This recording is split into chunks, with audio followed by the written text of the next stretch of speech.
குண்டலினி சக்தியை பற்றி நீங்கள் தெரிஞ்சுக்கணுன்னா நம்மோட சுக்லம் இருக்கு இல்லையா, அந்த சுக்லத்தை வந்து விழிப்புணர்வு செய்ய வைக்கணும். சரிங்களா? அப்போ என்ன பண்ணணும்னு கேட்டிங்கன்னா, நமக்கு வந்துட்டு இந்த ஆசைகள் அறவே வந்துட்டு குறைக்கணும். சரியா? பற்று கொஞ்சம் குறைக்கணும்.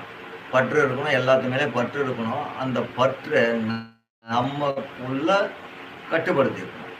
இந்த எல்லாமே நமக்குள்ள கட்டுப்படுத்தி இருந்தால் குண்டலினி சக்தி விழிப்படைய ஆரம்பிச்சிடும். சரியா? அந்த குண்டலினி சக்தி ஏழ ஆரம்பிச்சதுன்னா அது வந்துட்டு எந்த இடத்துக்கு வரும்னு கேட்டிங்கன்னா, அந்த சுக்லம்ன்றது என்ன ஆகும்னு கேட்டிங்கன்னா, நமக்கு நெற்றி புருவ மத்தியில் வந்து நிற்கும். ஏன்னா அது எப்படி வரும் அப்படின்னு கேட்டிங்கன்னா வந்துட்டு, நம்ம நேராக அப்படி மேலே பக்கம் வந்து நிற்காது. சரிங்களா?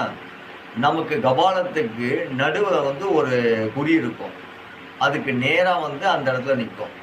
சரிங்களா? ஏன்னா அது உணர்ந்தவங்களுக்கு நல்லா தெரியும். ஏன்னா வந்து இதை ரொம்ப பேர் வந்து குண்டலினி சக்தி வந்து சர்ன்னு வரும், இதை மாதிரி இருக்கும், அந்த மாதிரி இருக்குன்றாங்க. குண்டலினி சக்தி வந்து இயற்ற விதம் வந்து நம்ம முதல்ல என்னன்னு கேட்டிங்கன்னா, நம்ம அந்த பத்மாசனத்தில் உட்கார்ந்துருக்கும்போது நம்ம சிந்தனைகள் எல்லாமே வந்து ஒன்று சேர்ந்து இருக்கும் பொழுது பார்த்தீங்கன்னா வந்து அந்த குண்டலினி ஆகப்பட்டது விழிப்படைகிறது. அந்த வழியாக நாம் வந்து ஒரு கணம் கூட நம்ம சிந்தனை மாறாமல் இருக்கும்.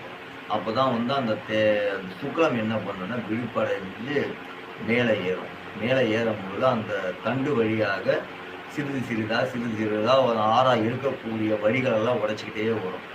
ஆதாரங்கள் அத்தனையும் உடைச்சி வழி கொடுத்துட்டே வந்துட்டு நம்மளோட சுழை முனைக்கு வந்துட்டு நிற்கிறோம். புருவ மத்தியில் வந்து நிற்கிறோம். அந்த புருவ மத்தியில் நிற்கும் போது என்னன்னு கேட்டிங்கன்னா வந்து சில பேருக்கு வந்துட்டு சுய சிந்தனைக்கு வந்தவங்களும் உண்டு, சுய நினைவு இல்லாமல் போனவங்களும் உண்டு, புத்தி பேதலிச்சு போனவங்களும் உண்டு.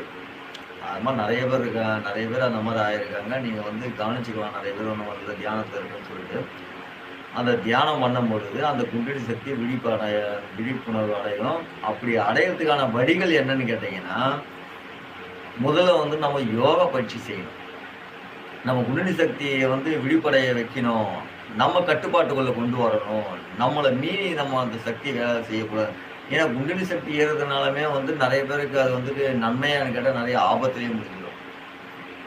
அது ரொம்ப ரொம்ப முக்கியமாக பார்த்துக்கணும். குண்டலினி சக்தி இப்போ ஏறிட்டு இருக்கு, நாம் உட்காந்து ஏற்றிருக்கோம் அப்படின்னா தன் நிலை அறியாமல் குண்டலினி சக்தி ஏற்றவே கூடாது.